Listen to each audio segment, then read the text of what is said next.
The time is 9 o'clock, and you are listening to CHMA 106.9 FM.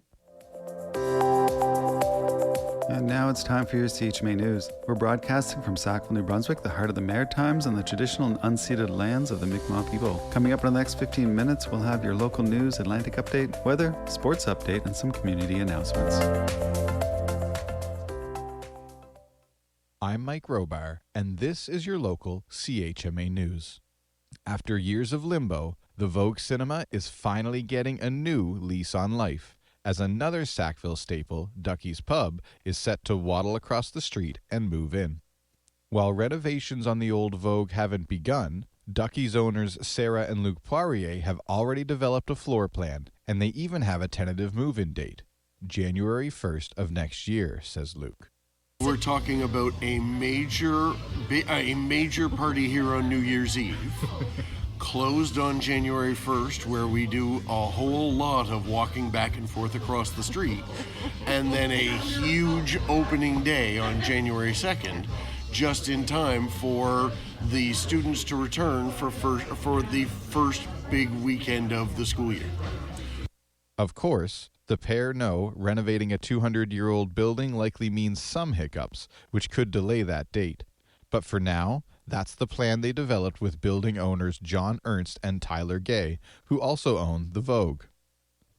Ernst and Gay approached Sarah and her then co-owner Kate Cogswell back in January about plans they had for accessible housing, which would require taking some of the space Ducky's currently uses. That's when the developers proposed an alternative.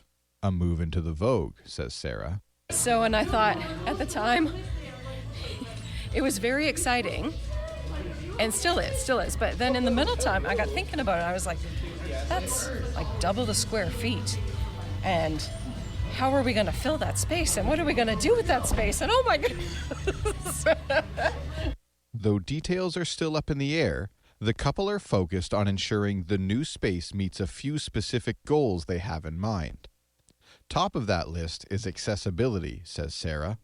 Our big thing with the move is that it needs to be accessible. Because right now, if you come into Ducky's in a wheelchair, you can't go to the bar. You can't come up and sit with your friends. You can't, the booths and everything are all elevated. So that was kind of our number one thing.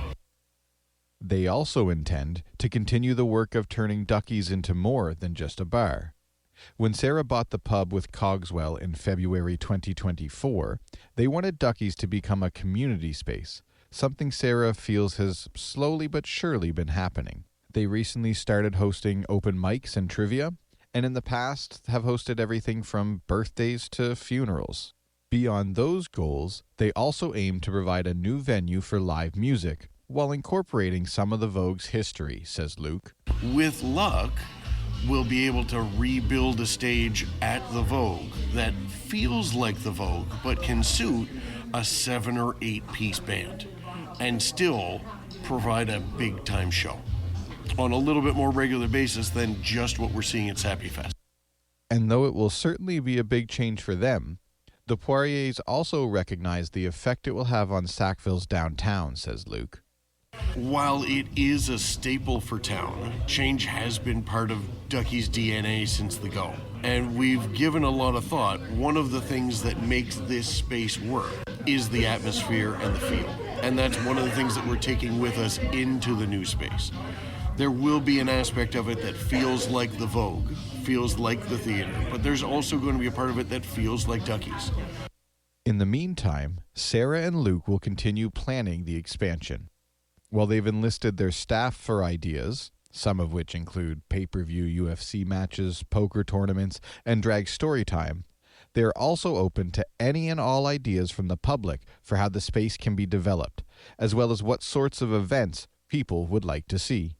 So the long and short of that is, if you have an idea of something, of an event you'd like to have at Ducky's, we'd like to hear from you. We'd like all the feedback, all the suggestions for things that a person would like to run or host or organize, both in our current space and in the very, very not long-term future of our new space. I'm Mike Robar with your local CHMA News from Tantramar. Hello everyone, this is Craig from CHMA Programming. Just wanted to wish you a happy holidays and a wonderful new year. Hope you spend it with the ones you love and keep listening to CHMA.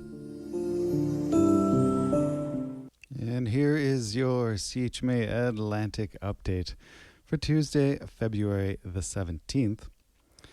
RCMP in New Brunswick have issued a national alert after an inmate escaped from Southeast Regional Correctional Centre in Shediac, Mount Isa. 35-year-old Todd John Lewis jumped a fence and ran off towards Route 15 late Thursday afternoon. He was previously charged with weapons-related offences and is considered armed and dangerous. Police are advising the public not to pick up hitchhikers and report any suspicious activity immediately.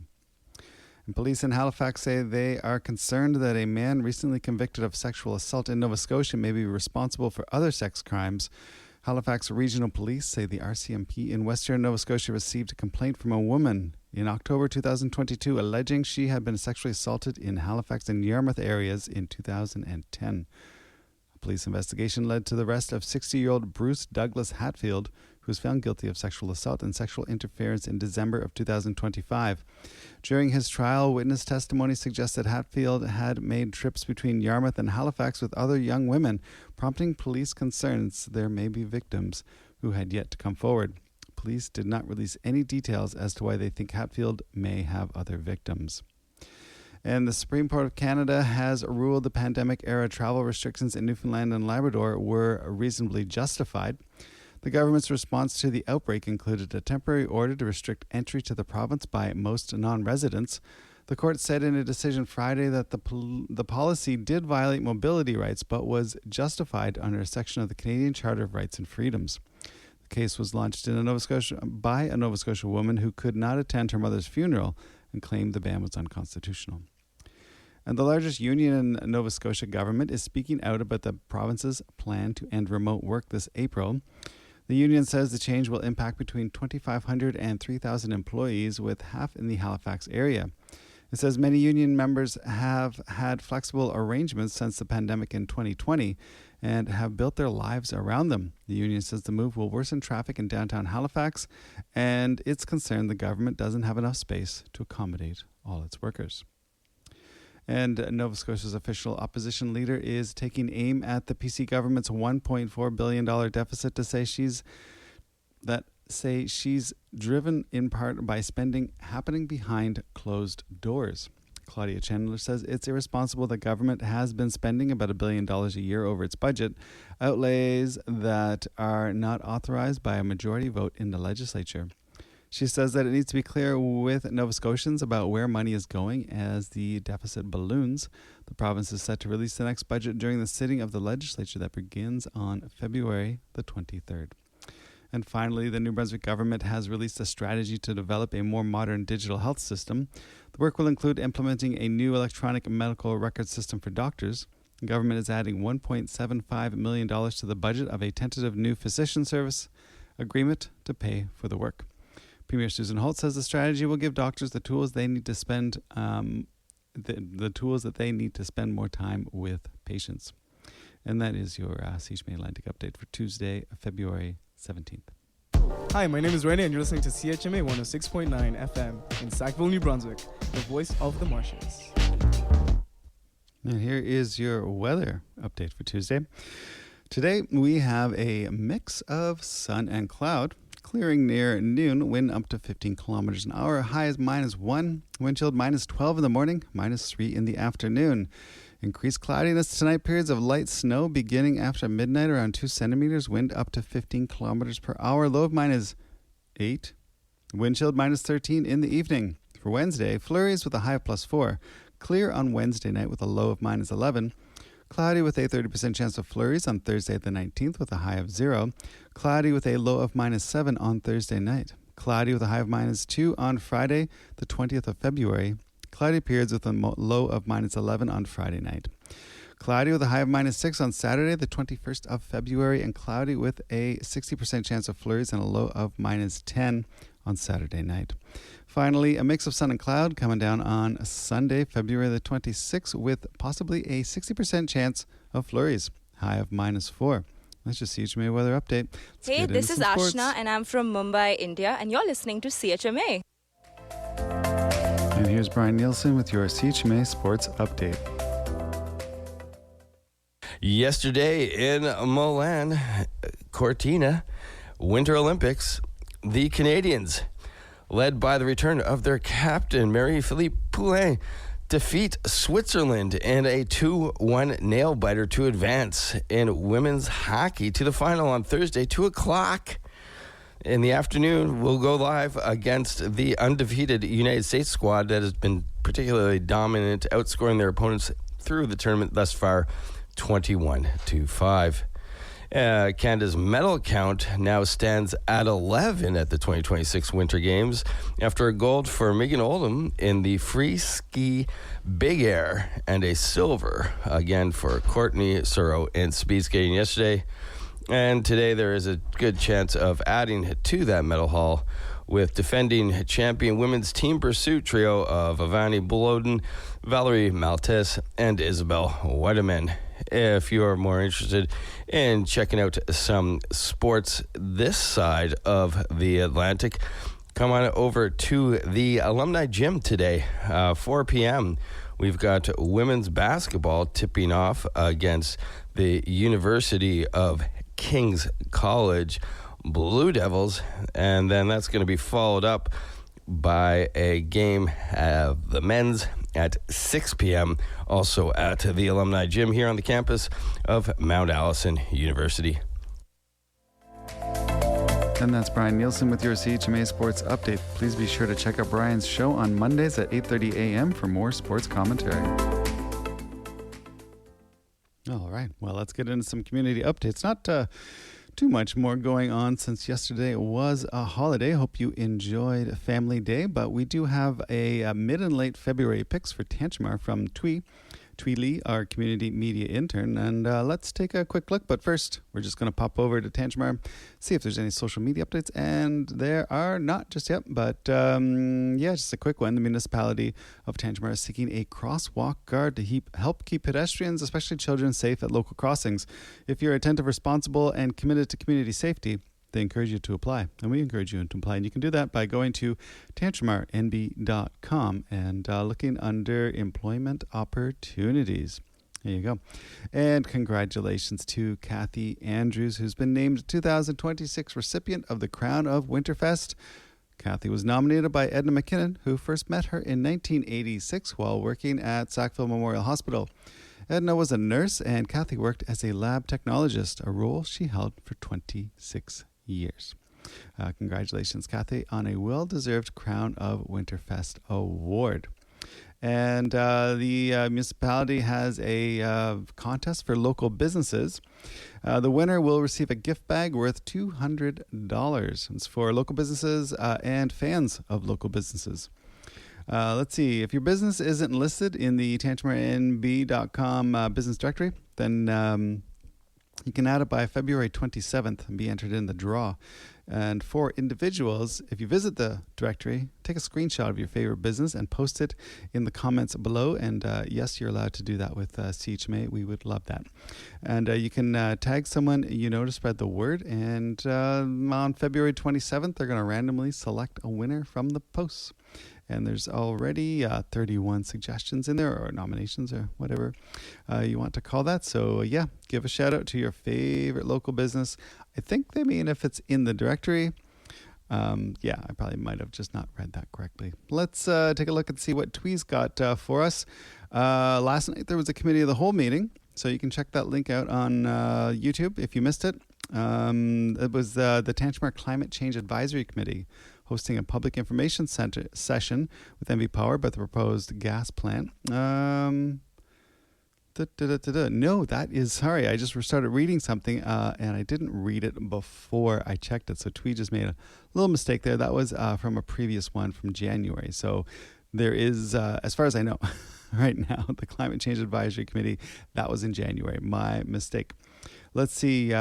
This might be the week for Bagtown's Winter Trivia. They're doing... Bagtown is every Wednesday. it's Duckies that does Thursday trivia that's on and off. So, yeah, Bagtown's a winter trivia night this week. Winter Ultimate Frisbee.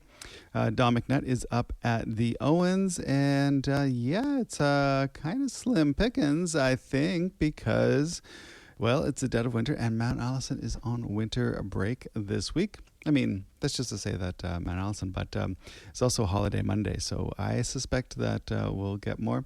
But, just to be sure, I'm going to swing over to the community calendar because I didn't see, what my favorite one is. As always, see what's coming up for the Sackville film. So there is Friday, coming up on this Friday.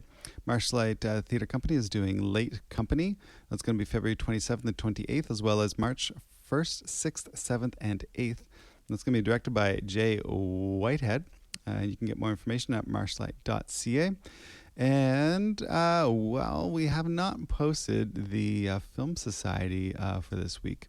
So I can just quickly alleviate the pressure of wondering by rolling over to their page and seeing what they're saying. Okay, it hasn't been posted just yet. So I found it. It's going to be February 19th. Marty Supreme. There you go. That was great. And it's, legendary film. It's great. It's a good film. It's a good film. So you can check that out this February the 19th over at the Amherst Movie Theater.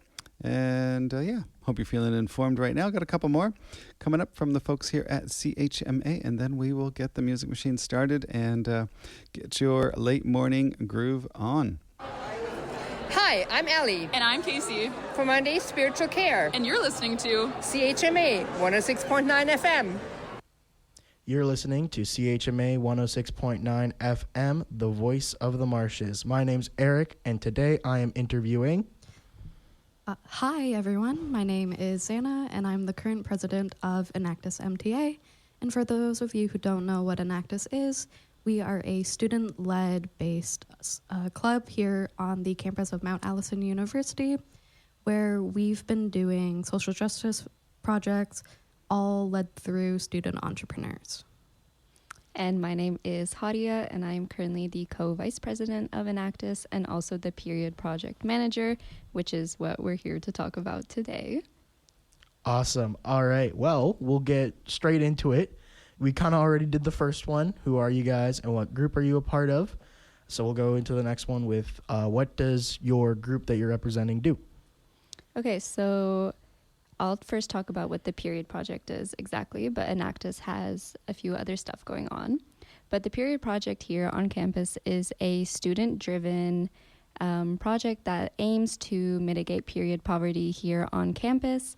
So we do this in 3 different ways. So we have our distribution team, which goes around and stocks all of the bathrooms on campus, or most of the bathrooms. So if you've ever seen like a bin and a few of the Enactus posters, that is our distribution team. And we go around and we fill up the bins for students. And then we have our outreach team, and our outreach team is working to collaborate with the community to host fundraising events. You may have seen like our bingos or our Moonlight Madness festival tables. We also host farmers market booths to connect with the rest of the Sackville's community. So our outreach team is really focusing on educating the community and raising awareness on what we do at the Period Project. And then we have our need bag team. And our need bag team works to create little care bags, which are called need bags. And these bags contain around enough menstrual products for 1 to 2 monthly cycles. And we have general bags available at the student pantry where you can just drop in and pick up any bag. So we have bags that are that range from light flow all the way up to heavy flow. So you can just go in and pick up a bag based off of whatever you feel you need in the moment. Or you can also order a specialized need bag. So you may have noticed purple posters around campus that have a little QR code that you can scan and order a customized need bag. And it is, meant to be discreet and anonymous for other people. So you can order whatever products that you think you might need, and then I will create it, and then we can arrange a little location for you to come and pick it up. And then, Xana, if you want to get into like what Enactus is. Yeah, for sure. I can totally get into what Enactus is. So Enactus is a global organization, believe it or not. We here at Enactus Mount A, we fall underneath of the Enactus Canada branch. So you can find an Enactus in most of the universities across Canada. And it's essentially just a way to give students that entrepreneur power to actually take social justice issues into their hands and create a solution that they see fit. Awesome. That's very cool.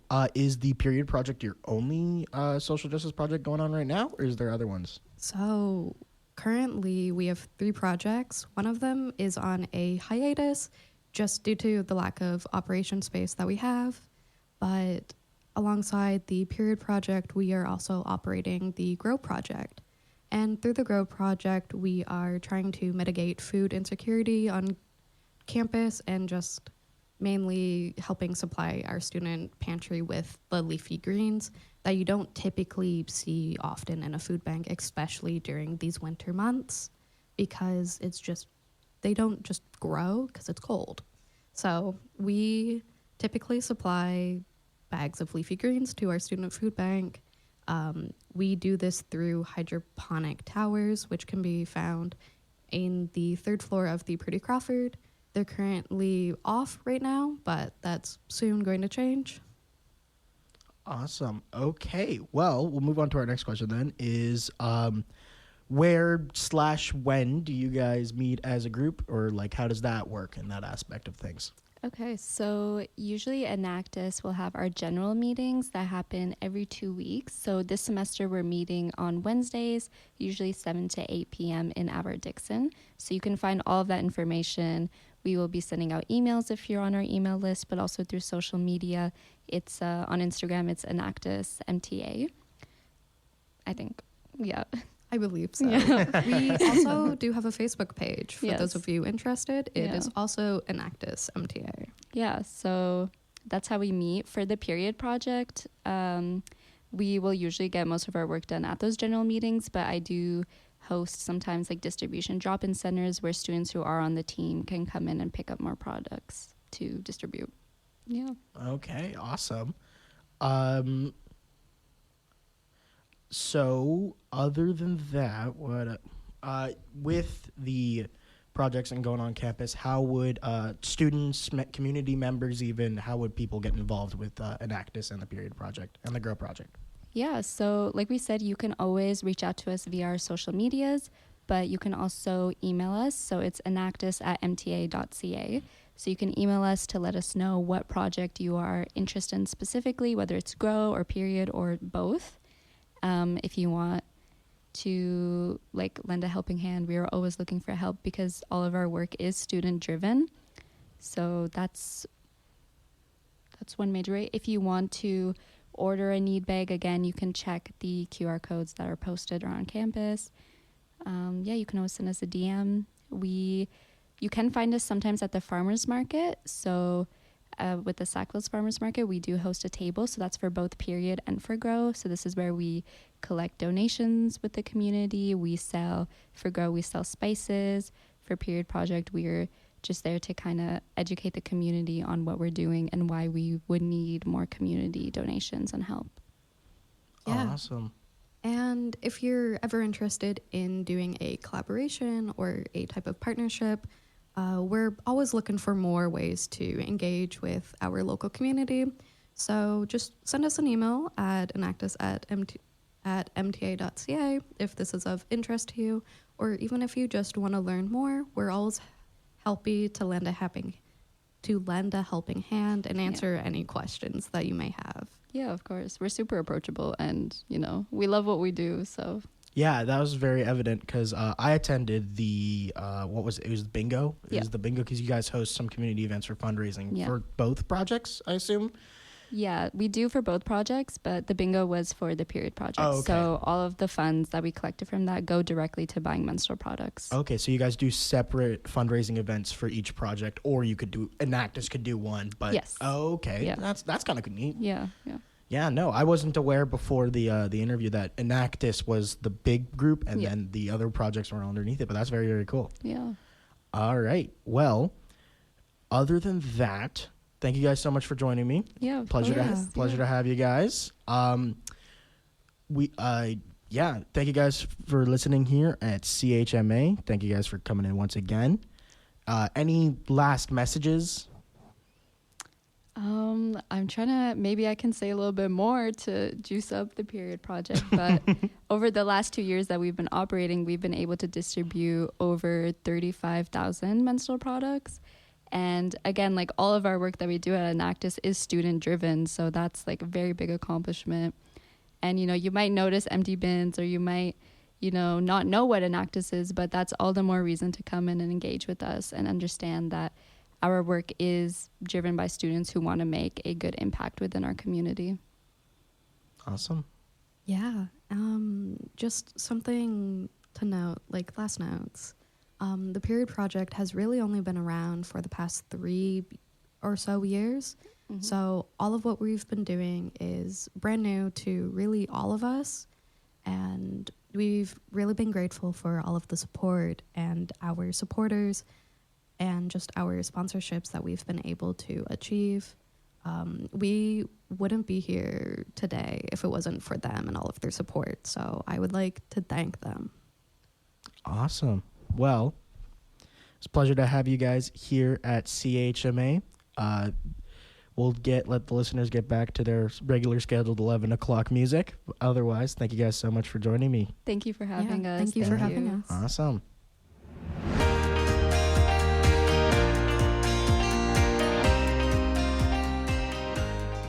In conjunction with Marshview Middle School, join for a once-a-week after-school homework help program focused on numeracy and literacy. The program will support students with completing homework, provide extra practice sheets or activities, and create a relaxed, supportive space to learn. The program runs Thursdays from 3 to 5 p.m. at Bill Johnstone, starting February 5th and running until April 2nd, excluding February 19th and March 5th. Registration is open at www.tantramarnb.com/programs.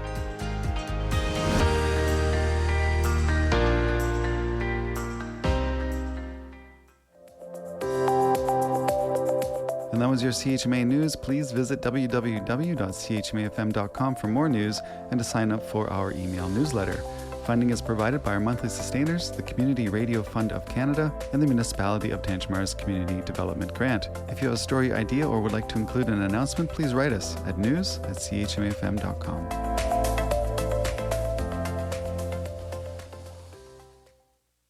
Okay, we're already running late. We're about to leave. Just want to make sure that your phones are charged. I hope you have your headphones with you, and I hope you have lots of tasty snacks to carry. I hope you all know why, right? Because you will be joining me, Saili, for Safarnama, a travelogue experience that takes you on a musical cruise through the diverse flavors of Indian music. Enjoy a mix of slow melodies, popular Bollywood dance hits, and soothing classical tunes. Pack your bags and tune in to CHMA 106.9 FM on Thursdays at 10 p.m. Okay, enough of the introduction. Let's leave for now. I hope you all have a great journey.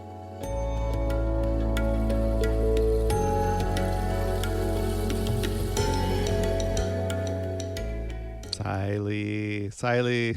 I miss Siley so much in December. I'm away still, and I still miss Siley.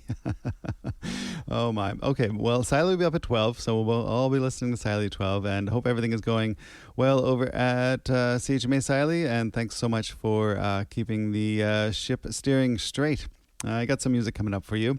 Going to play from Newfoundland, currently in Toronto, but Newfoundland artist Jessica Spurl with the track Sandcastles. Then I have Jenny Hall with To Be a Rose, and Marlena Moore with Pacer here on The Voice of the Marshes. Time burns coldly.